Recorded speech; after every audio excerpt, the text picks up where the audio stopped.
மனநலம் சம்பந்தப்பட்ட மருத்துவர் என்ன சொன்னார் அப்படின்னா, சமீப காலங்களில் அந்த குழந்தையோட நடவடிக்கை இருக்கு இல்லையா, இது வியப்பாலாம் கிடையாது, ரொம்ப அதிர்ச்சி ஊட்டம் மாதிரி இருக்கு. ஏன் அப்படின்னா, இந்த குழந்தைங்க ரிசல்ட்டுக்கு அப்புறம் இது குழந்தைகள் யாரை சொல்கிறாங்கன்னா, ஒரு 22 25 வயதுக்குட்பட்ட அனைத்து குழந்தைகளுமே எல்லாருமே குழந்தை தான் அவர் சொல்கிறாரு. எல்லா பேருமே ரிசல்ட்டுக்கு அப்புறம் ஒரு பெரிய மன அழுத்தத்துக்கு போகிறதுக்கான வாய்ப்புகள் உண்டு.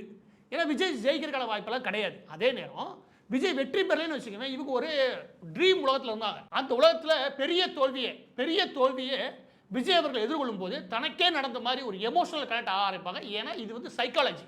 அதாவது பெரிய பெரிய பிரபலங்களுக்காக தன்னோட உயிரை மாற்றிக்கிறாங்களே, அதெல்லாம் என்ன கதை அப்படின்னா, அதுக்கு பின்னாடி இருக்கிறது பேரா சோசியல் ரிலேஷன்ஷிப்டுவாங்க. அதாவது சைக்காலஜியில் பேரா சோசியல் ரிலேஷன்ஷிப்ன்றது என்னன்னா, ஒருத்தரோட ஒரு பிரபலமாக இருப்பார், அவராகவே அவர் முழுமையாக தன்னோட 24 மணி நேரம் வாழ்கிற அளவுக்கு அவங்களோட இவங்க அட்டாச் ஆயிடுவாங்க. அதனால் ரொம்ப எமோஷனலாக இருப்பாங்க. அவங்களோட தோல்வி தங்களோட தோல்வியுமா இருப்பாங்க. இதில் அரசியல் உள்ளே வந்திருக்குது. இந்த அரசியலில் ஆல்ரெடி அவங்க எமோஷனல் இருக்காங்க.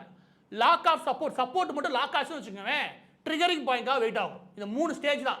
இதை நான் ஒரு அபாயம் உங்களுக்கு சொல்லிடுறேன்.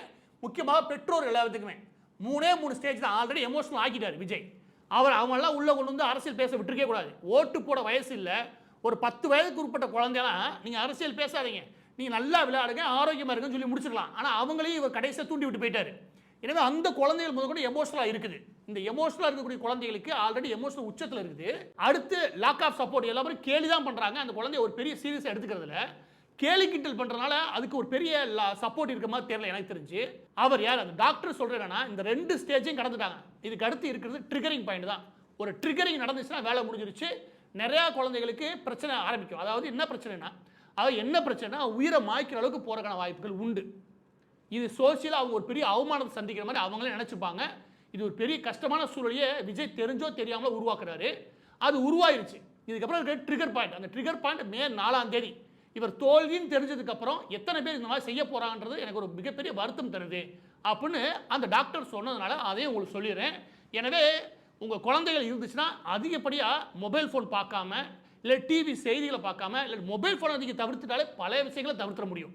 இந்த தேர்தல் முடிஞ்சு அடுத்த ஒரு வாரம் இருக்கு இல்லையா, அது வரைக்கும் குழந்தைகளை கொஞ்சம் வெளியே நகர்த்திடுங்க. அதுவும் முக்கியமாக மொபைல் ஃபோனில் இருந்து இந்த இன்ஸ்டாகிராம் அந்த மாதிரி சோசியல் மீடியா இருக்கு இல்லையா, அது வந்து முழுமையாக தள்ளி வைக்கிறது நல்லது. விஜய் கண்டிப்பாக தோப்பார், நான் சத்தியம் பண்ணி சொல்கிறேன். ஆனால் விஷயம் என்ன அப்படின்னா, அதை இந்த குழந்தைகளை எப்படி எதிர்கொள்ள போகிறான்னு. ஏன்னா அவர் அடுத்த கட்ட வேலையை பார்க்க போயிடுவார் இந்த குழந்தையை தூண்டி விட்டு. நம்ம குழந்தை தான் பலியாடாகும். இவர் வந்ததுலேருந்து உயிர் போய்கிட்டு இருக்குது. ரிசல்ட் வந்ததுக்கப்புறம் உயிர் போச்சுன்னு வச்சுக்கவே நம்ம தான் அவமானப்படணும்.